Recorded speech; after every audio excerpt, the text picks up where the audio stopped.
এমন দেশটি কোথাও খুঁজে পাবে না কো তুমি, সকল দেশের রানী সেজে আমার জন্মভূমি।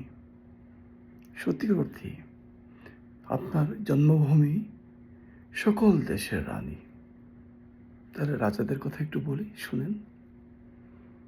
আপনি যদি আফ্রিকার দেশগুলোর কথা শুনেন, তাহলে গা শিউরে উঠবে।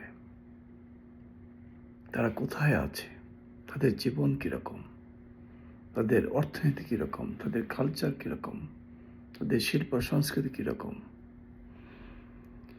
আফ্রিকার একটি দেশের কথা বলি, যেটি ভারতের চেয়ে কিছুটা বড়, সেটি হল টোটাল সুদান।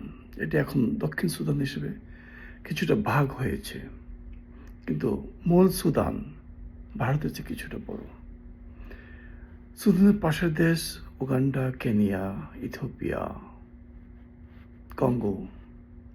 প্রত্যেকটা দেশে প্রাকৃতিক সম্পদ আছে প্রচুর। ইউরেনিয়াম আছে, গোল্ড আছে, তেল আছে, কিন্তু সেগুলি তারা তুলতে সক্ষম নয়। ওদিকে যাচ্ছি না। আফ্রিকার এইসব দেশগুলোতে বিশাল আকৃতির আম গাছ হয়। এক একটা আম গাছ বিশাল, সারা বছর আম ধরে। কাঁচা পাকা আম সারা বছর। গাছের নিচে আমের স্তূপ পড়ে থাকে। স্থানীয়দের জিজ্ঞাসা করলে তারা বলে যে শয়তান ওপর থেকে থ্রো করেছে, ফেলেছে এগুলি, ফলে আমরা খাই না এসব। ঠিক আছে, তোমরা খাও না, তাহলে এগুলি এক্সপোর্ট করো। তারা এক্সপোর্টও করবে না। এভাবে টনে টন আম ওইসব দেশগুলিতে নষ্ট হয়ে যাচ্ছে প্রতি বছর, প্রতি মাসে, প্রতিদিন ধরেন আপনি, কারণ সারা বছরই হয়।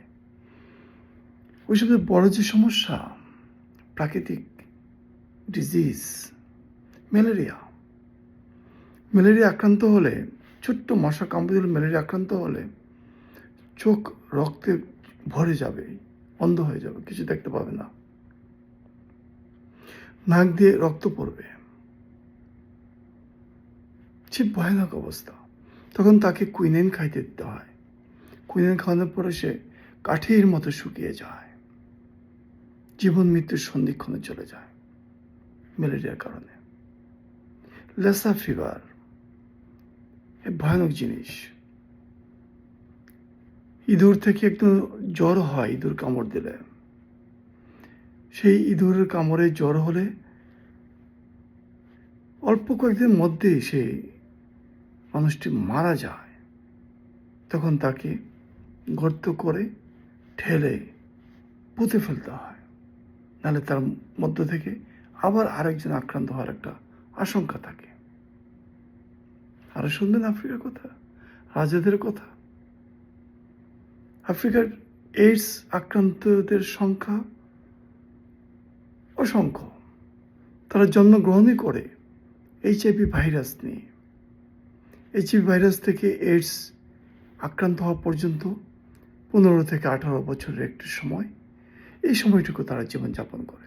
ফলে ওই এলাকায় আপনি প্রবীণ কোনো মানুষকে দেখতে পাবেন না, না ইথিওপিয়াতে, না কঙ্গো, উগান্ডা, না কেনিয়া, না সুদানে। এইসব দেশগুলোতে মিশরের একটা প্রভাব আছে, মারাত্মক প্রভাব আছে মিশরের। কালচারের প্রভাব, খাওয়া দাওয়ার একটা প্রভাব। রুটি ওদের প্রধান খাবার, বিভিন্ন ছাতু, ভুট্টা, কিছু সবজি, মাছ, এই তাদের খাবার, মাংস। তবে রুটি প্রধান খাবার। প্রত্যেকটা দেশে খাদ্য সংকট চরম অবস্থা। আফ্রিকা ওইসব দেশগুলোতে যেতে গেলে প্রথমে যার যার দেশের মিলিটারি ইন্টেলিজেন্স, সেনাবাহিনীর ভিতরে একটি গোয়েন্দা সংস্থা আছে, MI, মিলিটারি ইন্টেলিজেন্স, তাকে শনাক্ত করার পরে, তাকে নির্বাচিত করার পরে বিভিন্ন তথ্যপত্র সংগ্রহ করে এবং একসময় থ্রু জাতিসংঘের মাধ্যমে পিস কিপিং মিশনে, যেখানে আন্তর্জাতিক সেনাবাহিনী কাজ করছে, যেমন America, Canada, Australia, India, Pakistan, Bangladesh, Korea, রাশিয়ার এভিয়েশন অনেক বড় ব্যাপার।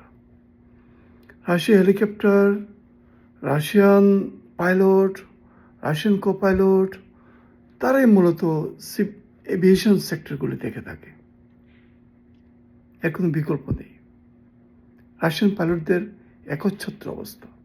বাংলাদেশের সৈনিকরা অত্যন্ত পরিশ্রম করেন। বাংলাদেশের প্রশিক্ষণপ্রাপ্ত কুকুর তারা ব্যবহার করেন মাইন ডিটেক্ট করার জন্য।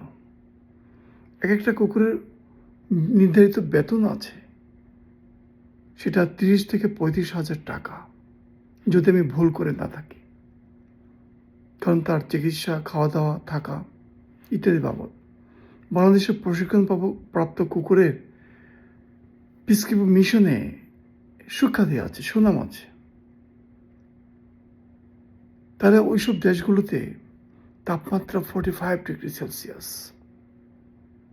বাংলাদেশের মতো ভূমিতে বীজ ফেললেই চট করে ফসল হয় না। বাংলাদেশের মতো আবহাওয়া এতটা মিষ্টি নয়, উষ্ণ আবহাওয়া নয়, খরতাপে ভরপুর, সাংঘাতিক ব্যাপার।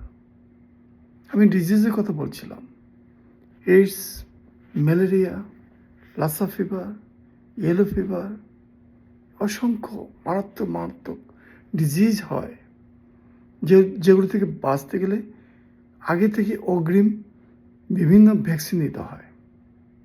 বাংলাদেশ থেকে সাধারণত যারা এইসব দেশগুলিতে যেয়ে থাকেন, বাংলাদেশ ক্যান্টনমেন্টে সেনাবাহিনী যে হসপিটাল আছে, সিএমএইচ, তারা মূলত তাদের পরীক্ষা নিরীক্ষা করে তাদের স্বাস্থ্য সুরক্ষা নিশ্চিত করে তারপর তারা পাঠিয়ে থাকে।